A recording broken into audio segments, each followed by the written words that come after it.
Hello dear students, ഇന്ന് നമ്മൾ നോക്കാനായിട്ട് പോകുന്നത് secret of success from the story of Bill Gates. Bill ഗേറ്റ്സിൻ്റെ ലൈഫിലെ സക്സസ്, അതിൻ്റെ രഹസ്യം, എങ്ങനെയാണ് അദ്ദേഹത്തിന് അത്രയും വലിയൊരു സക്സസ്ഫുൾ ആകാൻ സാധിച്ചത്. ഇതാണ് ഈ പുസ്തകത്തിൻ്റെ ടൈറ്റിൽ. എഴുതിയിട്ടുള്ളത് doctor Litin Chendoba is a motivational speaker and writer. എഴുതിയിട്ടുള്ളത് ഡോക്ടർ ലിറ്റിൻ ചെൻഡോബയാണ്. അദ്ദേഹം ഒരു മോട്ടിവേഷണൽ സ്പീക്കറും റൈറ്റർ കൂടിയാണ്. His books tells the success story of Bill Gates and explain what makes a person successful. അദ്ദേഹം ഈ പുസ്തകത്തിൽ പറയുന്നത് ബിൽ ഗേറ്റ്സിൻ്റെ സക്സസ് സ്റ്റോറിയെക്കുറിച്ചും എങ്ങനെയാണ് ഒരു വ്യക്തിയെ അദ്ദേഹത്തിന് ജീവിതത്തിൽ സക്സസ്ഫുൾ ആക്കുന്നതും വിജയത്തിലേക്ക് എത്തിക്കുന്നതും ഒക്കെയാണ് അദ്ദേഹം ഈ പുസ്തകത്തിൽ ചർച്ച ചെയ്യുന്നത്. ഈ ഒരു പുസ്തകത്തിൻ്റെ മെയിൻ ഐഡിയ എന്ന് പറയുന്നത് the book explains how bill Gates become successful. ഇതിൽ മെയിനായിട്ട് പറയുന്നത് എങ്ങനെയാണ് ബിൽ ഗേറ്റ്സ് സക്സസ് ആയിട്ടുള്ളത്. It shows the importance of vision, hard work, new ideas and never giving up. ഇത് പറയുന്നത് ഇമ്പോർട്ടൻസ് ഓഫ് വിഷൻ, ഒരു വ്യക്തിക്ക് ഉണ്ടായിരിക്കേണ്ട വിഷൻ, അല്ലെ, അദ്ദേഹത്തിൻ്റെ ഫ്യൂച്ചറിനെ കുറിച്ച്, ഭാവിയെക്കുറിച്ചുള്ളൊരു കാഴ്ചപ്പാട്, goals, hard work, new ideas and never giving up. അതുപോലെ തന്നെ ഹാർഡ് വർക്ക് ഇല്ലാതെ ഒരാൾക്കും ഒരു വ്യക്തിക്കും തൻ്റെ ജീവിതത്തിൽ സക്സസ് ഉണ്ടാക്കിയെടുക്കാനായിട്ട് സാധിക്കില്ല. ദെൻ ന്യൂ ഐഡിയാസ്, ഇന്നൊവേറ്റീവ് ആയിട്ടുള്ള പുതിയ ആശയങ്ങളാണ് പിന്നീട് സക്സസ്ഫുൾ ആകാൻ വേണ്ടിയിട്ടുള്ളത്. ആൻഡ് നെവർ ഗിവിംഗ് അപ്പ്, എന്തൊക്കെ പ്രശ്നങ്ങൾ ഉണ്ടായിക്കഴിഞ്ഞാലും നെവർ ഗിവിംഗ് അപ്പ്, ഞാനത് കൈവിടുകയില്ല എന്നുള്ള ഒരു ആത്മവിശ്വാസം നമുക്ക് ഉണ്ടായിരിക്കണം. Then it tells how Gates and his friend Paul Allen started Microsoft and changed the world of computers. പിന്നീട് ഇതിൽ പറയുന്നത് ബിൽ ഗേറ്റ്സും അദ്ദേഹത്തിൻ്റെ സുഹൃത്തായിട്ടുള്ള പോൾ എലനും എങ്ങനെയാണ് മൈക്രോസോഫ്റ്റ് തുടങ്ങിയിട്ടുള്ളത്, അതെങ്ങനെയാണ് വേൾഡ് ഓഫ് കമ്പ്യൂട്ടേഴ്സ്, അല്ലേ, കമ്പ്യൂട്ടറിൻ്റെ ലോകത്തെ അത് മറിച്ചത് എന്നാണ് ഇതിൽ കാണിക്കുന്നത്. ദെൻ ചാപ്റ്റർ 2, അപ്പോൾ നമുക്ക് അവരെഴുതിയിട്ടുള്ള ഈ ഒരു പുസ്തകത്തിലെ ചാപ്റ്റർ 2ഉം ചാപ്റ്റർ 4ഉമാണ് നമുക്ക് പഠിക്കാനുള്ളത്.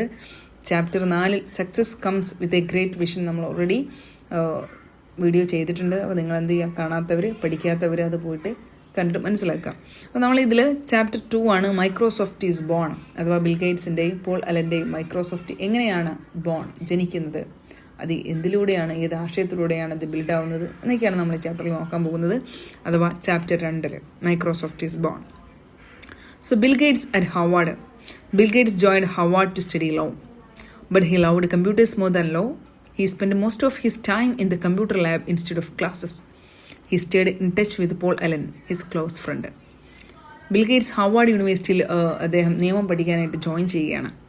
പക്ഷെ അദ്ദേഹത്തിന് നിയമത്തെക്കാട്ടിലും അല്ലെങ്കിൽ ഒരു വക്കീലാകുന്നതിനേക്കാളും അദ്ദേഹം ഇഷ്ടമുണ്ടായിരുന്നത് കമ്പ്യൂട്ടേഴ്സിനെ കുറിച്ച് പഠിക്കാനായിരുന്നു. അതുകൊണ്ട് തന്നെ അദ്ദേഹത്തിൻ്റെ അധിക സമയവും അദ്ദേഹം ലോ ക്ലാസ്സിലല്ല ഇരുന്നിരുന്നത്, പകരം കമ്പ്യൂട്ടർ ലാബിലായിരുന്നു. He stayed in touch with Paul Allen. ആ സമയത്തിന് അദ്ദേഹത്തിൻ്റെ സുഹൃത്തായിട്ടുള്ള പോൾ അലനുമായിട്ട് നല്ലൊരു കണക്ഷൻ ഉണ്ടായിരുന്നു. Then Altair 8080, their big opportunity. In 1974, Paul Allen saw a magazine showing a new computer called Altair 8080. 1974 Paul Allen ഒരു മാഗസിൻ കാണുകയാണ്. അതിൽ പുതിയതായിട്ട് വന്നിട്ടുള്ള കമ്പ്യൂട്ടറായിട്ടുള്ള ആൾട്ടയർ 8080 കുറിച്ച് അതിൽ കാണുന്നുണ്ട് അദ്ദേഹം. He showed it to Gates and both became very excited. അദ്ദേഹം ഇത് ഗേറ്റ്സിന് കാണിച്ചു കൊടുക്കുകയാണ്. പോൾ അലൻ ബിൽ ഗേറ്റ്സിൻ്റെ സുഹൃത്താണ്. അപ്പോൾ അദ്ദേഹം എന്ത് ചെയ്യാണ്, ഇത് ബിൽ ഗേറ്റ്സിന് കാണിച്ചു കൊടുക്കുകയാണ്. They saw this as a chance to enter the new world of personal computers. അദ്ദേഹത്തിൻ്റെ മനസ്സിലേക്ക് പുതിയ ആശയം കടന്നു വരികയാണ്. എന്താണ് ഇത്, പേഴ്സണൽ കമ്പ്യൂട്ടേഴ്സ്, അതാ ഓരോ വ്യക്തികൾക്കും ഓരോ കമ്പ്യൂട്ടർ എന്ന ആ ഒരു ആശയത്തിലേക്ക് എത്താൻ ഇതവരെ സഹായിക്കും. അല്ലെങ്കിൽ ഈ ഒരു പുതിയ കമ്പ്യൂട്ടർ ആയിട്ട് 8080 എന്ന് പറയുന്ന ഈ കമ്പ്യൂട്ടർ അവരെ സഹായിക്കുമെന്ന ഒരു ഇന്നോവേറ്റീവ് ആയിട്ടുള്ള ആശയം അവരുടെ മൈൻഡിലേക്ക് വരികയാണ്.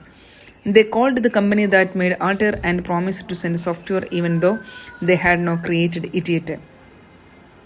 Then they called the company that made Altair and promised to send software even though they had not created it yet.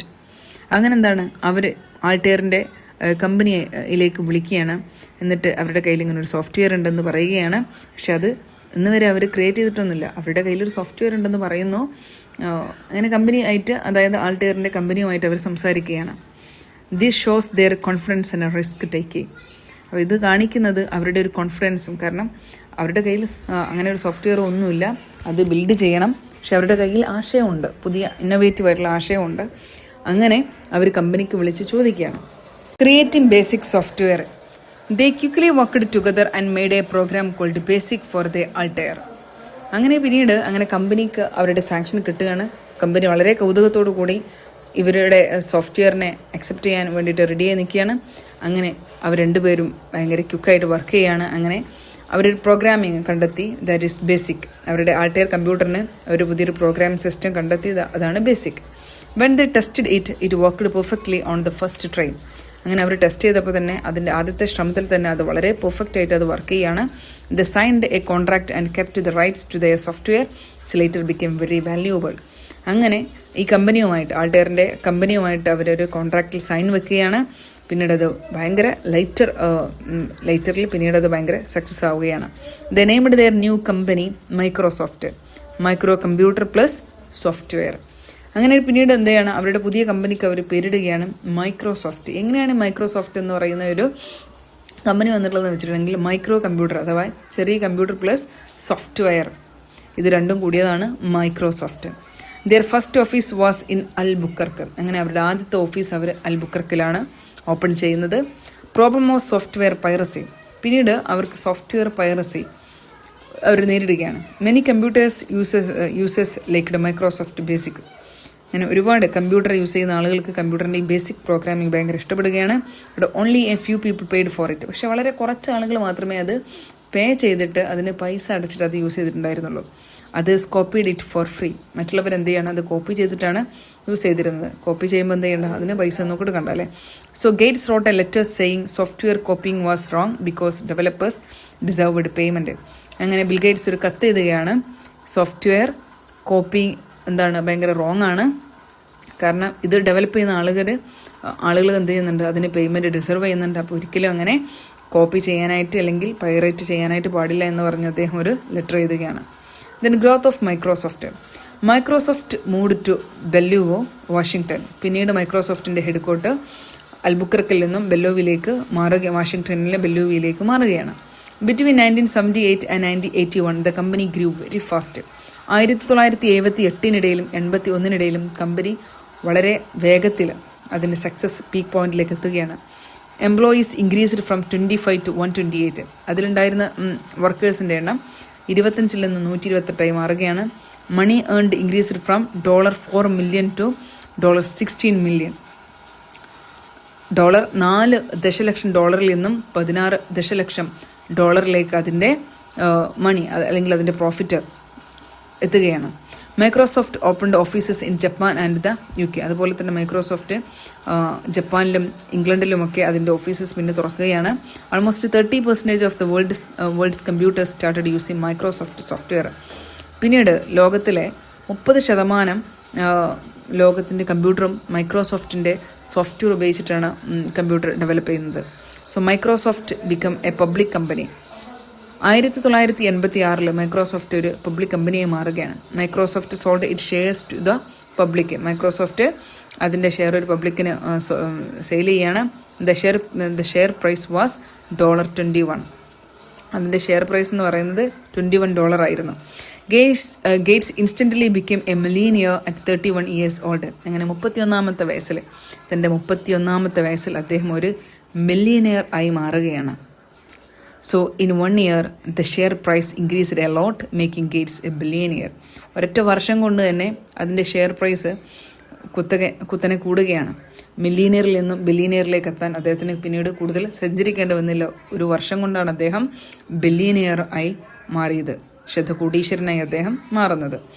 By 1999 his wealth reached to $101 billion.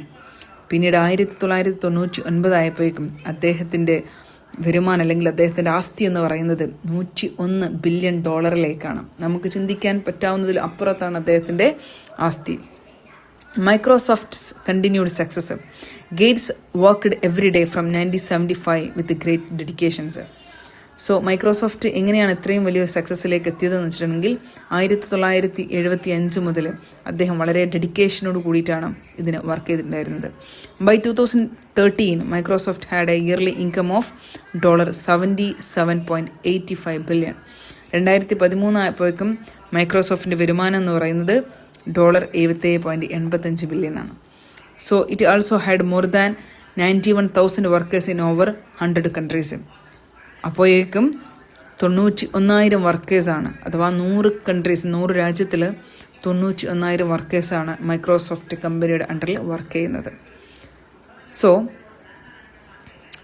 Then ഇതിൻ്റെ chapter 4 success comes with a great vision അല്ലേ, importance of having vision നമ്മളത് പറഞ്ഞിട്ടുണ്ട്. To succeed you must have a big dream or goal. നമുക്ക് വിജയിക്കണമെങ്കിൽ എന്ത് വേണം? നമുക്ക് വലിയ ലക്ഷ്യങ്ങൾ വേണം. This vision should be clear and strong. ആ വിഷൻ എന്തായിരിക്കണം? ക്ലിയറും സ്ട്രോങ്ങും ആയിരിക്കണം. It should inspire other people. മറ്റുള്ളവരെ അത് ഇൻസ്പയർ ചെയ്യുന്നതായിരിക്കണം. It must also be flexible because the world keeps changing.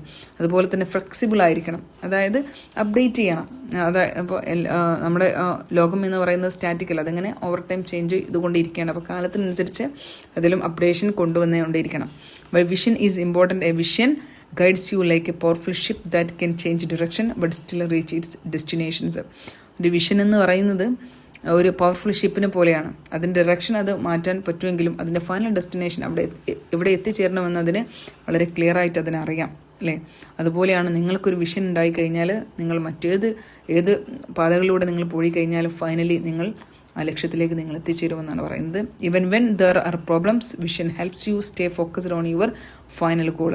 നിങ്ങൾക്ക് എത്ര വലിയ പ്രശ്നങ്ങൾ ഉണ്ടായി കഴിഞ്ഞാലും നിങ്ങളുടെ വിഷൻ, നിങ്ങളുടെ മൈൻഡിൽ നിങ്ങൾ കാത്തു സൂക്ഷിച്ചു വെച്ച വിഷൻ, അത് നിങ്ങളെ എന്ത് ചെയ്യും?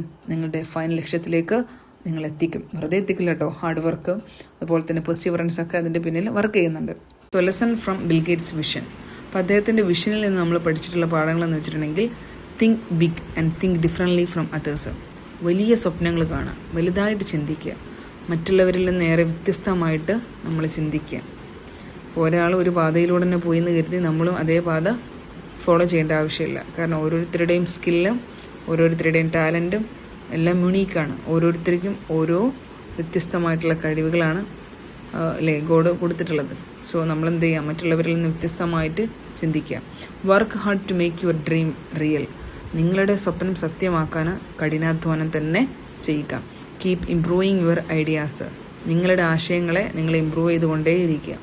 Never give up even when things are difficult. ഒരിക്കലും എന്ത് ചെയ്യരുത്? ഗിവ് അപ്പ്, അത് ഇട്ടേച്ച് പോകരുത്. ചിലപ്പോൾ ഒരു പക്ഷേ നിങ്ങൾ അതിലേക്ക് എത്തിച്ചേരാനുള്ള വഴികളെല്ലാം ഒരുപാടധികം ഡിഫിക്കൾട്ട് നിറഞ്ഞതായിരിക്കാം. എങ്കിൽ പോലും അത് നിങ്ങൾ എന്ത് ചെയ്തത്? ഒഴിവാക്കി പാതി വഴിയിലിട്ട് പോകരുത്.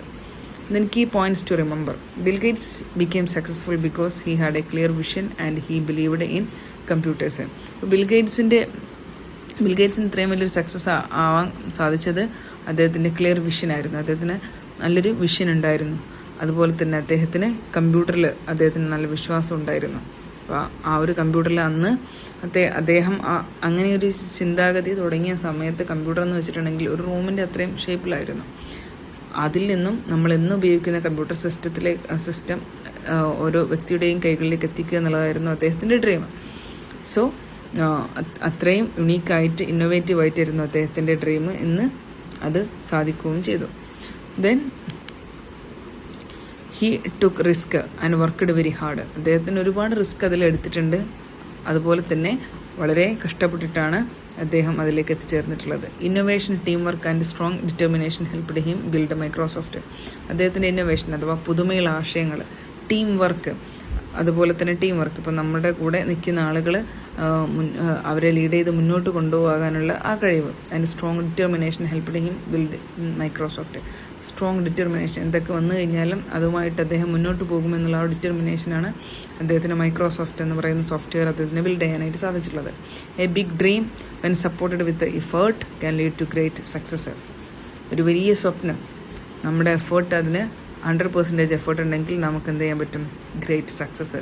ഒന്നും നോക്കേണ്ട ആവശ്യമില്ല, അതിൽ നമുക്ക് ഒരു മഹത്തമായിട്ടുള്ള വിജയം കൈവരിക്കാനായിട്ട് സാധിക്കുമെന്നാണ് ഈ ചാപ്റ്ററിൽ അദ്ദേഹം പറയുന്നത്. ഇതൊക്കെയാണ് ഈ ഒരു ചാപ്റ്ററിൽ പറയുന്നത് വിഷനെ കുറിച്ചിട്ടും അതുപോലെ തന്നെ ബിൽ ഗേറ്റ്സിന് പോൾ അലൻ്റെയും മൈക്രോസോഫ്റ്റിൻ്റെ ഡെവലപ്മെൻറ്റിനെ കുറിച്ചൊക്കെയാണ് ഇതിൽ പറയുന്നത്. അപ്പോൾ അതെല്ലാം വളരെ ക്രിസ്റ്റൽ ക്ലിയറായിട്ട് ഓർത്തു വെക്കുക.